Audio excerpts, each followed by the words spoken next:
Olá, eu sou Nelson Tavares e quero ajudar você a reconstruir as suas emoções. Então vamos, eu, você, Joana de Ângeles e doutora Nise da Silveira, fazer um verdadeiro mergulho interior numa linda jornada na busca do autoconhecimento? E você, tem emoções a serem reconstruídas? Então a gente quer ouvir a sua história. Que tal você participar? Envia a sua história com bastante detalhe para que a gente possa entender direitinho o que está acontecendo para esse número de WhatsApp que aparece na tela. E aí nós vamos escolher uma história a cada semana para trazer um especialista e ajudar você a reconstruir as suas emoções. Nós contamos com a sua participação e com a sua audiência. Todas as semanas você pode assistir ao programa por aqui, na TV Mundo Maior. Mas se você preferir e se perder alguma coisa, pode também, na nossa playlist no Seja Barra, assistir a todos os programas anteriores. O convite está feito. A gente te aguarda. Um grande abraço. Vocês já viveram, em algum momento da vida, uma avalanche de questões, de dificuldades que te paralisaram e te deixaram de alguma forma com medo do futuro? Então, eu acho que a história de hoje vai te interessar.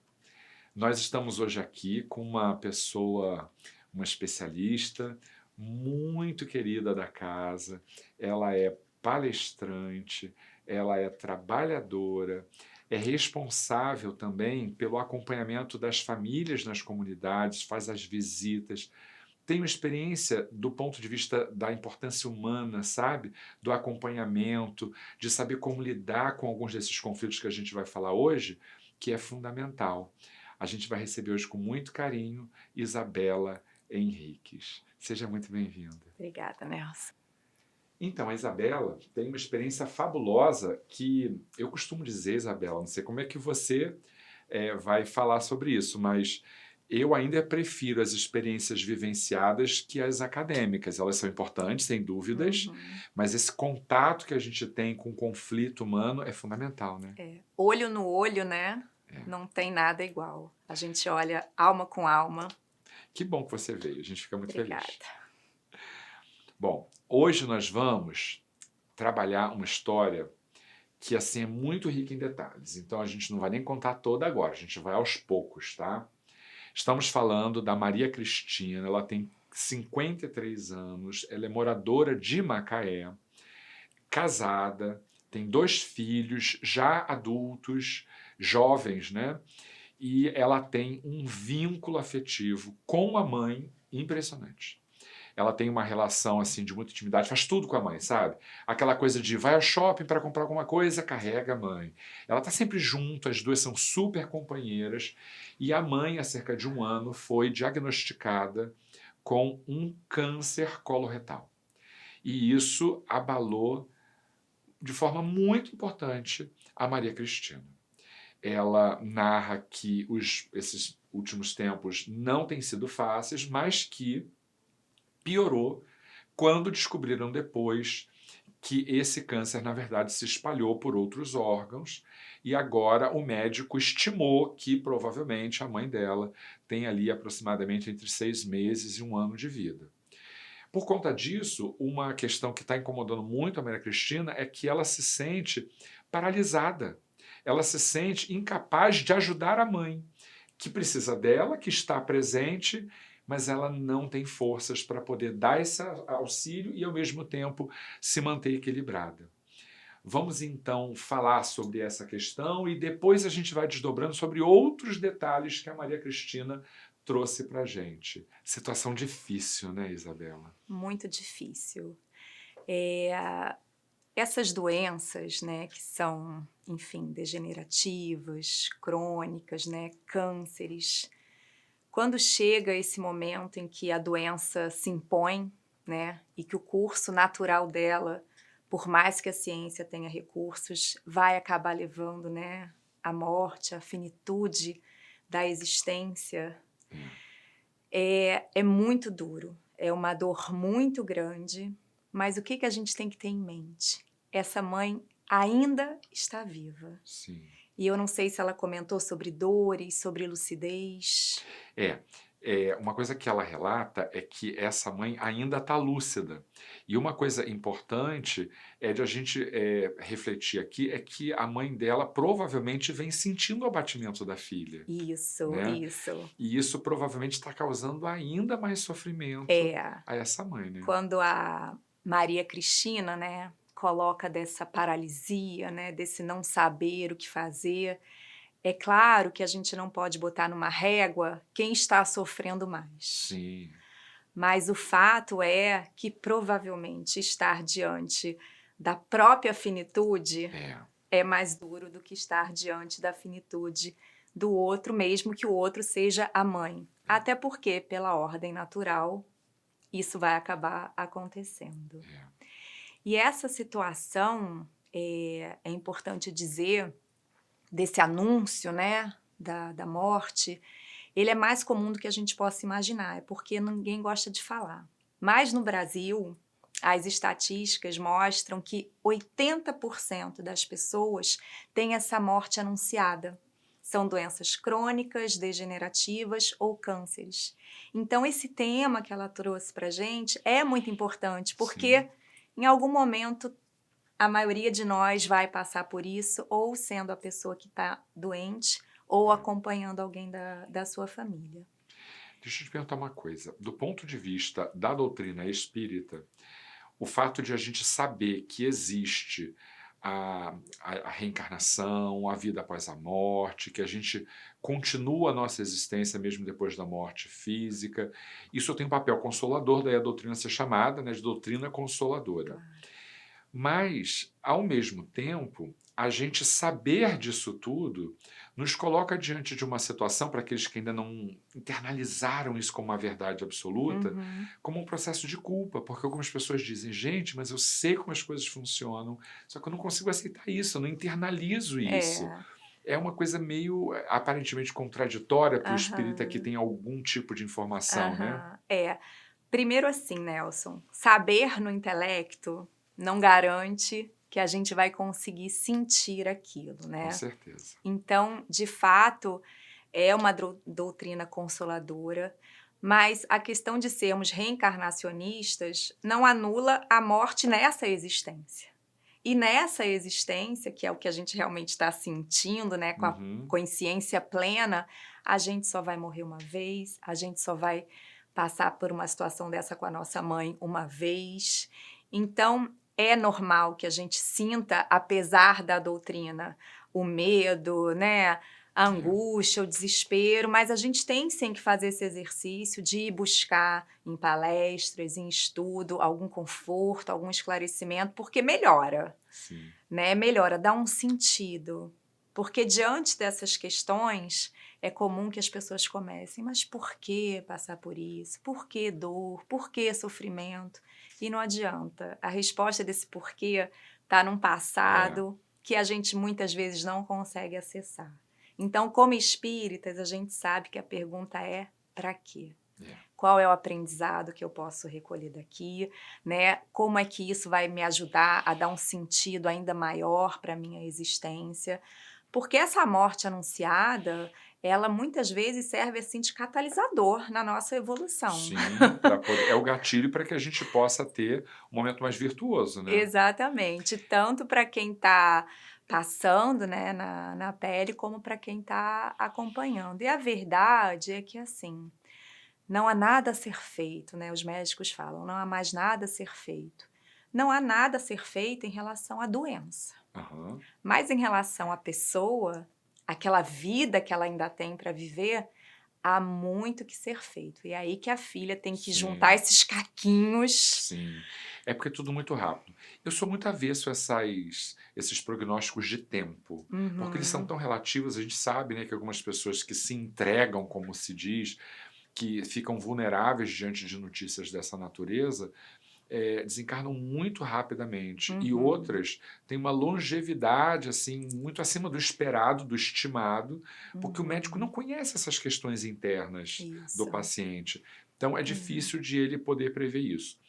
E há uma relativização, eu não sei como é que você pensa isso, mas eu vejo sempre assim, às vezes as pessoas convivem a vida inteira e foi uma convivência de pouca qualidade. E Uhum, às vezes em 1 ano, em 6 meses, em 2 meses, em um final de semana, a uhum, gente tem experiências tão sólidas, né, do ponto de vista do preenchimento, de trazer a paz, que eu uhum. acho que isso deve ser mais valorizado diante desse contexto.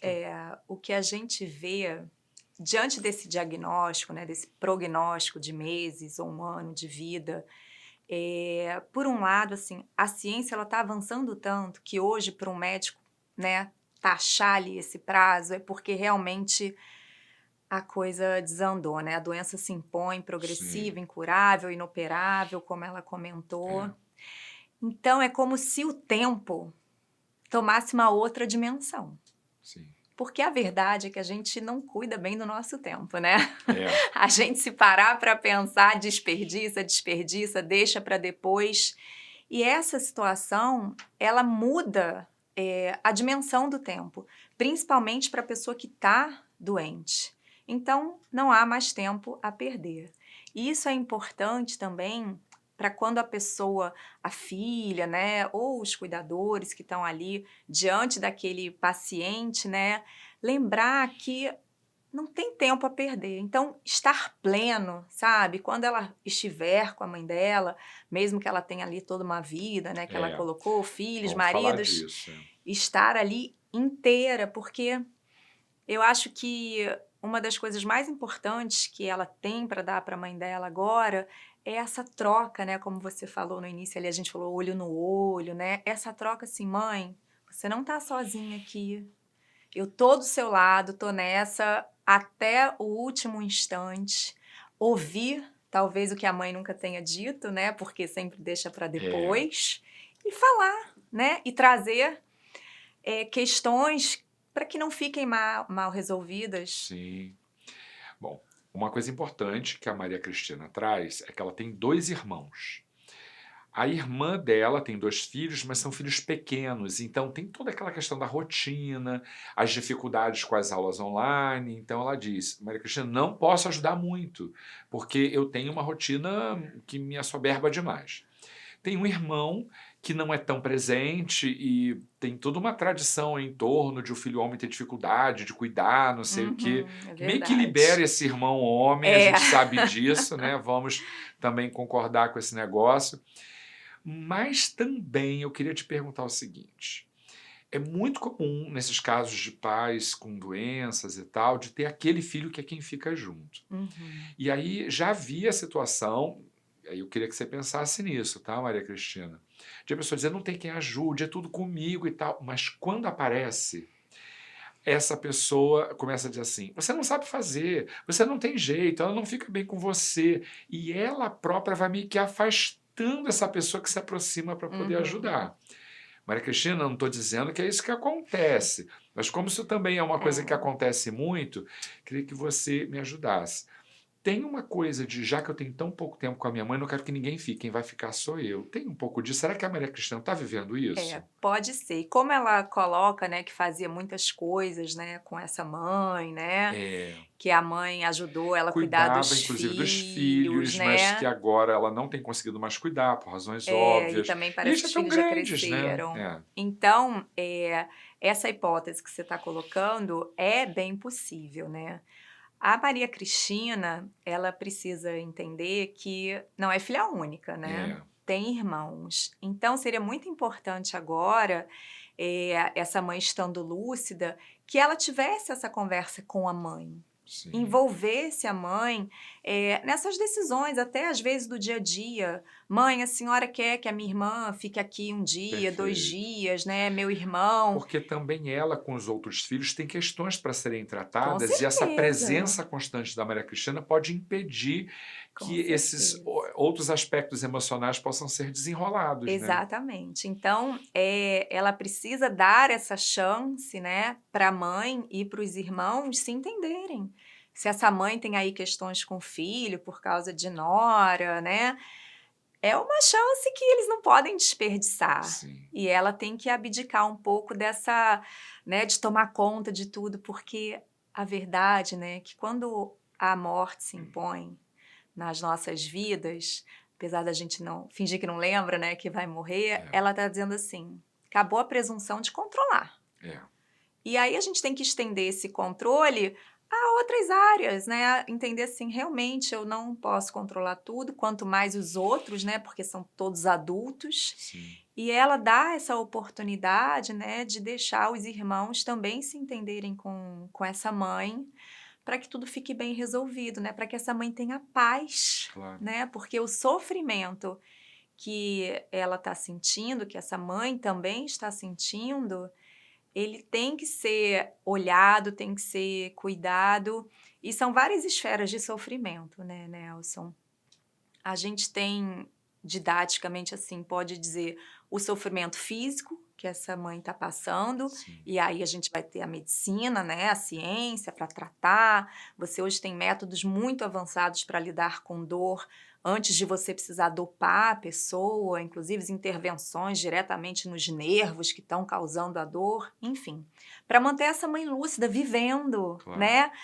Terminando ali essa jornada da melhor maneira possível. Tem o sofrimento psicológico, e aí, como a gente falou, esse tempo aí vira assim talvez um momento de aproveitamento máximo, né? De um auto-perdão, né? De esclarecer questões que ela ainda não tem entendido ao longo da vida. Tem a questão familiar, né? Esse sofrimento social, Claro. que ela precisa resolver, e a Maria Cristina vai ter que dar o espaço. E tem um sofrimento que a gente pode chamar assim de espiritual, que vem da nossa relação com Deus, porque numa hora dessas, o que a gente vê de gente brigando com Deus, né, dizendo, poxa, Sim. tudo aquilo e agora o Senhor me vem com uma dessas. Então, é um momento muito rico, por um lado, né? A gente não pode negar a riqueza de tudo isso que a mãe está podendo passar, porque às vezes você está distraído e pum, acaba e você não tem tempo. Não tem tempo. E a gente deixa tudo para o final, né? As minhas experiências de morte em família foram todas assim. Quando eu vi, já tinha acontecido. A gente não teve nem tempo de saber o que ia acontecer. Você sabe que esses dias, por conta até desse programa que a gente está gravando aqui, eu conversei com uma amiga e ela tinha duas experiências extremas. O pai, que teve um infarto fulminante, de um minuto para o outro, tinha ido, e uma mãe que passou 4, 5 anos numa doença degenerativa. E aí eu perguntei, eu falei, e aí? O que você pudesse escolher? Pior, né? Ou melhor? Se você pudesse escolher. E ela disse assim, eu não sei o que é melhor ou pior, mas eu sei que a minha mãe, a experiência da minha mãe, me ensinou muito. Então, assim, primeiro que a maioria vai ser dessa forma, anunciada, porque as estatísticas estão aí, né? E segundo, que se a gente consegue ter a consciência, né, principalmente como espíritas, de que não tem acaso, né, que tudo é lição, que tudo é aprendizado, a gente tem que buscar em todas as experiências, por mais dolorosas que sejam, uma lição. E até a do desapego, né, e da fé. Essa confiança de que até isso é para o meu bem.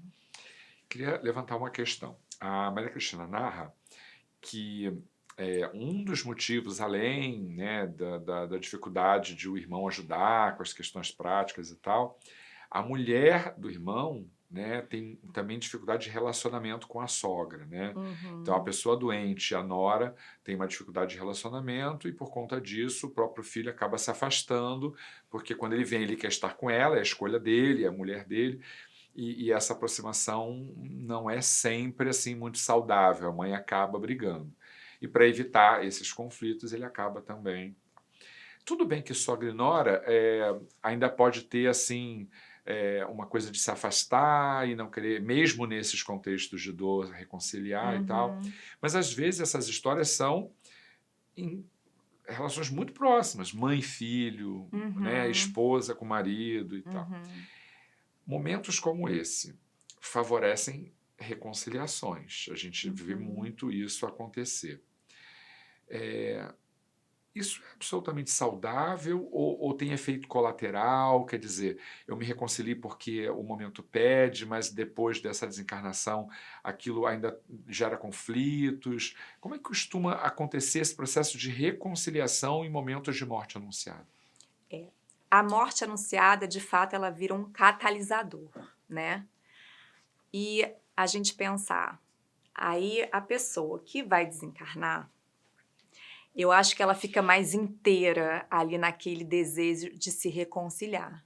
Porque os valores quase que mudam assim num estalar de dedos, Nelson. Porque o passado passou, o futuro ela não tem. Sim, Então, o presente, né, aquela oportunidade ali de falar, de ouvir, é única, vira um diamante. sim. É que a gente deveria viver todos os nossos momentos assim, mas ainda não, É, ainda não. Então eu acho que para quem está doente, de fato, a busca pela reconciliação, né? Ela está entendendo, essa mãe, que quando ela partir, o filho, né, vai ter ali naquela nora a maior referência, a maior companheira, né? Vai ser quem vai estar com ele educando filhos, passando a velhice. Então eu acho que como mãe, né? Eu sou mãe de um rapaz, né? Então eu penso assim, bem, eu quero que a minha nora faça o melhor possível para o meu filho, que eles consigam ser um casal que se apoiem, que se suportem. Então, eu acho que do lado da mãe, isso vai ser verdadeiro, né? Para que ela vá em paz, deixar tudo arrumado da melhor maneira possível. Talvez a nora, né, possa até forçar uma barra, né? Para ficar bem na foto com esse marido, com as cunhadas, né, até com a própria sogra. Mas, assim, a morte ensina muito, Nelson, né? Talvez se a gente não tivesse tanto tabu, né, para falar sobre isso, porque a gente não fala de morte para dizer que a morte é legal, é bonita, não. É triste, né, é doloroso, mas a morte tem que lembrar a gente tem que viver bem, para que a gente não fique sempre se arrependendo do que a gente fez. Sabe uma coisa engraçada? A pessoa fala assim: "Ai, segunda-feira, posso esperar o final de semana". E aí você pega aqueles 5 dias da sua vida e quer jogar ele fora. Você tá falando assim: é. "Vem morte, chega mais rápido". Ou então: "Ai, quando eu me aposentar, Ah, é. eu vou viver melhor, eu vou ser feliz". Você tá dizendo: "Vem morte, apressa, apressa".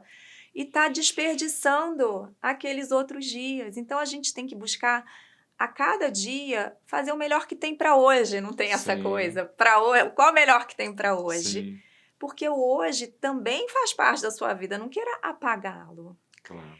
E eu vejo muito assim, outra coisa interessante, as pessoas têm muito medo, né, da morte, mas vive loucamente. Não se cuida, não cuida da sua alimentação, tem uma vida sedentária. E quando a gente olha para essas estatísticas, essas doenças, elas têm muito a ver com maus hábitos. E aí é como se a gente fosse, sabe, criança que quando faz assim, acha que o Acha outro que não tá a está escondido. vendo? A gente brinca É. assim também. Ah, não vou falar de morte, ela não vai me ver. E não é isso.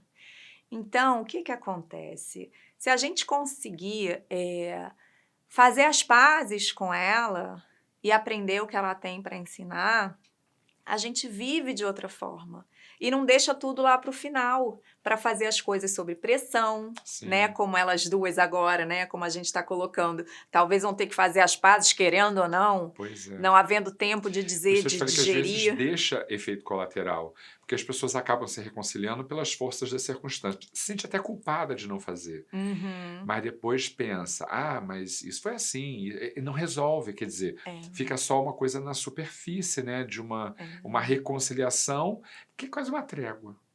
Que é quase uma trégua. Uhum, Mas a reconciliação é quando há um desprendimento absoluto das amarras que geraram um conflito entre aquelas duas pessoas. é, Mas é difícil para você fazer isso sem você falar o que te angustia. uhum, Mas é também difícil você falar coisas difíceis para uma pessoa que está em leito de morte. Então uhum. tem uma certa artificialidade nessa reconciliação É, em alguns casos. é. Ah, tem um ponto também muito interessante que é assim, parece que quando a pessoa está diante da morte, a pessoa que está doente, essa lucidez, ela se amplia, assim. É muito difícil você enganar alguém que está num Aham. momento desse. Você fala assim, ai, tá tudo bem. Não, vai passar. Ela consegue ver nos seus olhos que aquilo não tá nada bem. Então, por mais duro que pareça, pensa só, a pessoa está enfrentando a morte. Sim. Olha a coragem dessa pessoa, né, que ela precisa. Então, talvez enfrentar essas questões que para nós que Não estamos sejam aqui cheios tão de vida difíceis, ainda né? para viver, depois eu vejo isso, eu vou ficar, eu não quero isso não. Ela não tem mais tempo para coisas pequenas. Sim. Então, talvez a nossa impressão aqui, que não está passando por isso, seja diferente dela, porque a pessoa diante de uma situação dessa, redimensiona aquilo que às vezes na vida a gente fica perdendo um tempo com um monte de bobagem, e aí não pede desculpas, e aí a gente tem uma coisa muito de fingir, na verdade, esconder sentimentos, né?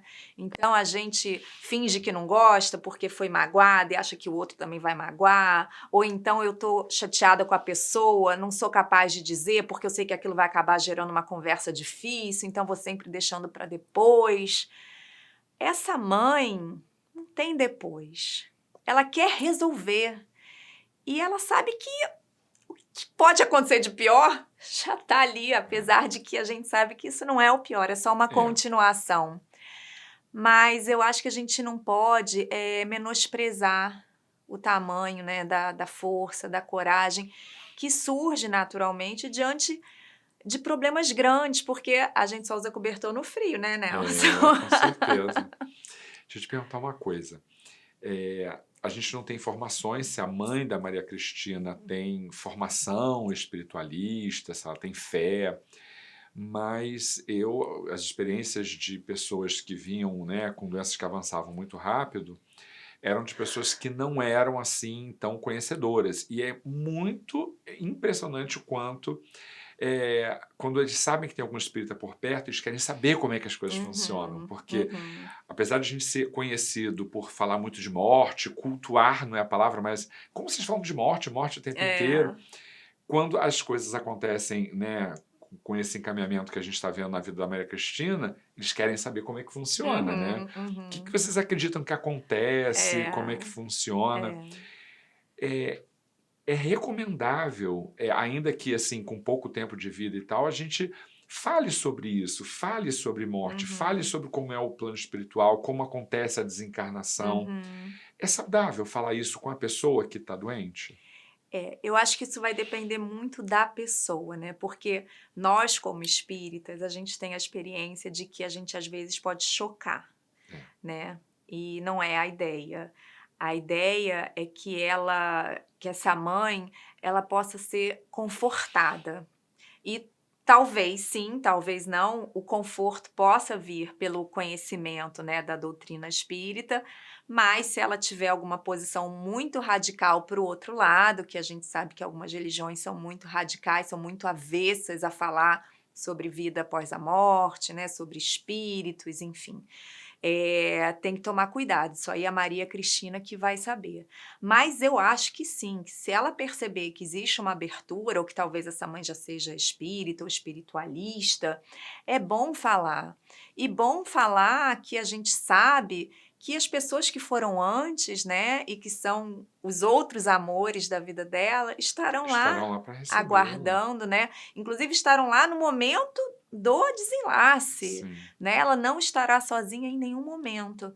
E é importante que ela não esteja sozinha enquanto viva, porque a pessoa que recebe a notícia, né, da morte iminente aí de um parente, como a Maria Cristina Maria comentou, Cristina. essa angústia, esse desespero, você não pode abandonar a pessoa antes da hora.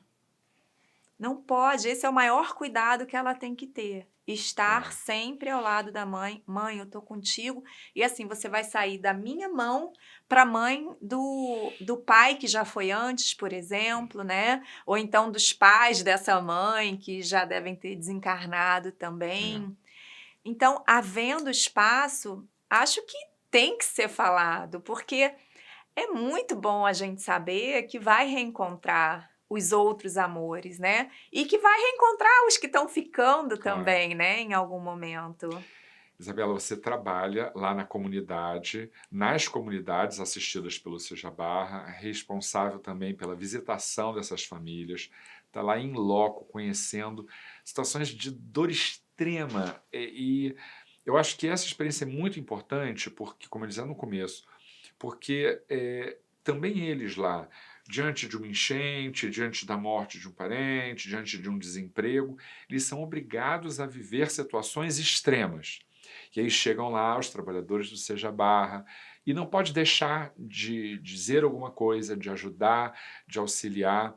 Então acho que vocês estão meio que habituadas a lidar com situações extremas, seja por fatores sociais, econômicos, mas também por problemas humanos da maior gravidade. Tentar ajudar, assim, muito objetivamente a Maria Cristina. Ela está com dificuldade de recolher os caquinhos por conta da sua notícia devastadora. E ela precisa fazer isso quanto antes para ter tempo de qualidade com a mãe.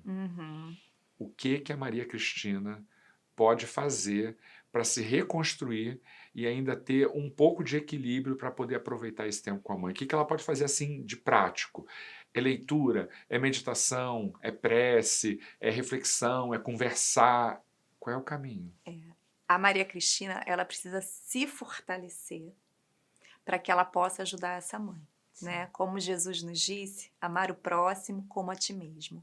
Então, o que ela tem de urgente para fazer, e ela vai saber o melhor caminho para ela, porque não tem fórmula perfeita para todo mundo, é se recompor, né? Então, isso pode vir exercício físico para desanuviar a cabeça, leitura, curso, buscar uma terapia especializada, né? Se for o caso. Porque há terapias específicas para esse contexto Claro, de vida, né? né? Existem equipes maravilhosas de cuidados paliativos, né? Que são especializados nessa fase terminal e que não apoiam somente o doente, mas a família. Então, o fato é, ela tem que cuidar dela e ela vai descobrir esse caminho, né? A gente está dando aqui algumas hipóteses. Ela tem um marido, ela tem esses filhos que já são um pouco crescidos, então também buscar neles essa força. Não é hora de dar uma de Mulher Maravilha. Pois é. Não tem Mulher Maravilha, né? A gente vem em família, e isso é uma bênção, para que a gente se fortaleça, se suporte nesses momentos. Então ela tem que se preparar para estar inteira ali com aquela mãe. Porque não adianta a gente achar que vai dar conta do outro se eu não estou dando conta de mim. Agora, esses processos, ela fala de 6 meses, 1 ano, a gente não sabe, mas às vezes são longos, né? Há pessoas que ficam acamadas, doentes, por muito tempo. E é muito comum haver um certo abandono da estrutura doméstica para acompanhar essa pessoa. Que às vezes precisa, não tem outras pessoas para fazer. Isso também desestrutura também o núcleo doméstico da Maria Cristina. Precisa ter cuidado com isso, não? Precisa, porque é bem verdade que uma doença desse tipo, uma situação dessa, ela adoece a família. Não é só a mãe que está doente nesse momento. Porque o marido entende que esta mulher precisa estar lá com a mãe. Mas uma coisa é ele entender. Outra coisa é o afastamento gradativo que essa ausência vai gerar entre os dois, né? E aí, como você bem lembrou, é o momento da Maria Cristina lembrar que ela tem 2 irmãos. Pois é. Ela não precisa resolver tudo isso sozinha. Ela tem 2 irmãos, são conversas difíceis, não são fáceis, mas eles têm que se unir, até porque, Nelson, como você disse no início da carta, o médico falou, né, eles vão ter que tomar decisões difíceis daqui para pouco. frente, decisões difíceis né? vão precisar ser tomadas, eles precisam estar coesos, unidos ali para poder tomar essas decisões. Então, ela tomar essa responsabilidade toda para si pode ser também um peso que depois fique muito difícil dela carregar sozinha. Mas, de fato, toda a família tem que ser envolvida, as coisas têm que ser ditas. Né? Não dá para, por exemplo, não estou dizendo que vai ser o caso, mas o marido fica, não, tudo bem, tudo bem, tudo bem, tudo bem, e de uma hora para outra, ai, nunca mais você deu atenção. Não... A gente tem que ter sempre maturidade, né? E acho que coragem mesmo de ser verdadeiro, de expor o que está sentindo, para ir equilibrando, porque não tem caminho seguro agora. É dor, é sofrimento, então um tem que ir segurando o outro na maneira do possível, para que essa mãe, né, tenha a oportunidade de viver até o último instante, É. da melhor forma. Bom, há muitas Marias Cristinas por aí vivendo essa situação muito, muito, muito difícil. E é claro que a gente teria um monte de outras coisas para poder desdobrar aqui, mas infelizmente a gente não tem tempo, né? Como o nosso tempo está acabando, eu queria assim, numa única palavra, qual sentimento, qual emoção a Maria Cristina precisa trabalhar para ela se fortalecer e estar mais segura para as dificuldades que vêm aí pela frente. Eu acho que a emoção é o medo. O medo é uma emoção básica, né? Todos temos, os animais têm, é uma reação do corpo, né? A gente nem Sim, controla esse medo, mas o medo, ele tem uma função de nos colocar em alerta, com certeza. né? Então não vamos deixar que o medo nos paralise. É um perigo grande aí, é É, uma coisa gigantesca que está diante dela, mas ela tem que saber que ela tem como enfrentar isso. Tantos já enfrentaram, isso talvez seja uma coisa legal dela também é, buscar literatura, palestras, porque muitos já passaram por isso. Ela é capaz. é. A dificuldade que a gente tem diante do medo e o quanto o medo nos paralisa, lembra o quanto a gente ainda tem que se conhecer. Porque muitos fazem do medo uma alavanca para o crescimento. Por que que outros paralisam? É porque existe ainda alguma coisa que precisa ser trabalhada, Uhum. alguma coisa talvez ela não tenha resolvido, e quando ela descobrir isso, ela vai encontrar paz, né? Uhum. E tem um ponto assim também, né? A gente se identifica muito pelo que os outros veem em nós. Então, pai e mãe, é como se eles, quando vão embora, a gente ficasse meio que sem identidade, meio nu. Quem me É. conhece agora? Quem sabe como eu sou? Quem conhece a minha história? Quem estará do Então, meu lado incondicionalmente, né? Será que eu terei para onde exatamente, correr? São tantos, exatamente. né, tantas E o angústias. autoconhecimento, como você colocou, é muito importante para que não fique essa sensação de quem sou eu agora que eles não estão mais aqui? Eu sei quem eu sou? Claro, com certeza. A gente não tem tempo, é óbvio, para trabalhar outras questões, porque, né, a nossa atenção se volta para Maria Cristina, mas eu recomendaria que, você chegou a dizer, toda a família adoece, né? Verdade. Que esse irmão, cuja mulher tem dificuldade com a mãe, que está desencarnando, ele tem que ficar ali meio dividido entre os dois. Essa irmã da Maria Cristina, que tem filhos pequenos, não pode abrir mão da rotina doméstica, mas queria estar com a mãe, recomendar terapia para todo mundo, né? Eu acho que é uma boa. E cuidados paliativos, não é uma coisa muito falada no Brasil É, ainda, né, mas elas têm que ir em busca desses profissionais, porque eles são especializados nisso, né, e a gente quando está diante de uma situação fala: "Meu Deus, mas milhares passaram por isso, então vamos aprender, vamos buscar o que os sim, outros já aprenderam e usar para nos ajudar, para não começar do zero". claro. Ai, adorei você ter vindo. Que bom, eu também adorei estar aqui. Gente, nós sabemos que há muitas Marias Cristinas passando por esse problema. E eu adorei a conversa.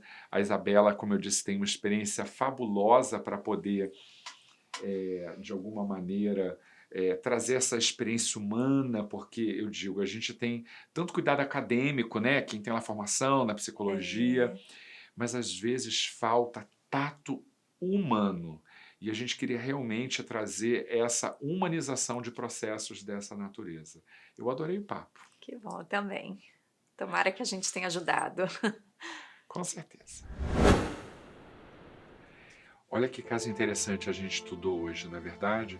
O fato da proximidade da morte anunciada trouxe para toda a família a necessidade de lidar com essa questão que quantas vezes a gente já não tentou jogar para debaixo do tapete, fingir que não existe, né? A morte é uma questão tão singular que desde o Eclesiastes a gente vem refletindo, a Bíblia falou sobre isso, sempre foi uma questão inquietante. Allan Kardec, nas suas produções dentro do Pentateuco, fala disso num livro especificamente. Olha que interessante a gente saber que a morte, como um momento singular da trajetória existencial de alguém, encontra no Pentateuco kardeciano praticamente uma obra para tratar dessa experiência, da transição entre os dois mundos, da maneira como isso acontece.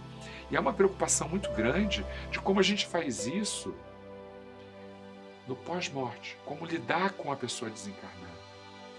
Mas quantas vezes a gente já se preparou para a pessoa que ainda está encarnada, mas no processo de caminhar para esse momento singular? A preparação para a morte é alguma coisa muito difícil de ser feita. Alguns psicólogos especialistas em luto ensinam como lidar com a morte ocorrida, mas como lidar com a pessoa que ainda está presente. E particularmente se essa pessoa está lúcida, todo o abatimento que a gente tem, tudo aquilo que a gente não consegue digerir, de alguma maneira é percebida pela pessoa doente, que além de tudo ainda precisa lidar com mais esse desafio. A presença da Isabela aqui hoje trouxe um pouco de luz para essas questões. A gente viu quanto é importante a gente aprender a dividir tarefas. Não dá para a gente absorver tudo sozinho. É claro que a gente quer estar mais presente nesse momento, mas todos os envolvidos no núcleo familiar precisam ter tempo também e oportunidade de lidar com esse ente querido em circunstâncias de forma tão difícil, mas também tão importante para que não fiquem passivos emocionais depois da morte. A gente percebeu com a conversa de hoje que os desafios são muito grandes e sempre a palavra amiga, assertiva, competente da doutora Nise da Silveira vai nos ajudar. Então vamos dar uma olhadinha no que ela fala para a gente no livro Reconstruindo Emoções? No intento de esquivar-se da dor, o ser humano faculta a dor maior, devido estar em constante negação das suas emoções, ao invés de enfrentá-las. Em consequência disso, surgem inúmeros agravantes, outros transtornos como compulsões, ansiedade em elevado grau, quadro de obesidade, dependência do uso de drogas lícitas e ilícitas, depressão, pânico e outros. Ainda que a gente não tenha observado tudo isso, no caso da nossa telespectadora que mandou a sua história, a gente viu que sim, ela tem um processo de abatimento que pode caracterizar o início de uma depressão. A gente observou alguns conflitos familiares em virtude disso. Observa que, como disse a própria doutora Nise, para fugir de uma dor, a gente causa uma dor maior. Isso é muito grave. E como a morte tem um papel também de aprendizado, porque tudo criado por Deus tem o objetivo de nos levar ao crescimento, a história de hoje, com certeza, não pode passar em branco aí na tua playlist. Falando nisso, a gente quer te convidar para assistir também aos programas anteriores. Perdeu algum? Não conseguiu assistir aqui na TV Mundo Maior? Vai ao YouTube do Seja Barra e na nossa playlist você vai encontrar não só todos os programas do Reconstruindo Emoções, como uma variada possibilidade de crescimento pessoal por estudos da doutrina espírita, da psicologia espiritual. E a gente quer te fazer um convite. Você também quer reconstruir suas emoções? Então manda a tua história com detalhes para o nosso WhatsApp, cujo número está aparecendo aí na tela. A gente tem certeza que se a gente puder ler a tua história, você vai ganhar muito, muito, muito com o especialista que a gente sempre traz aqui. O convite está feito e a gente te aguarda então.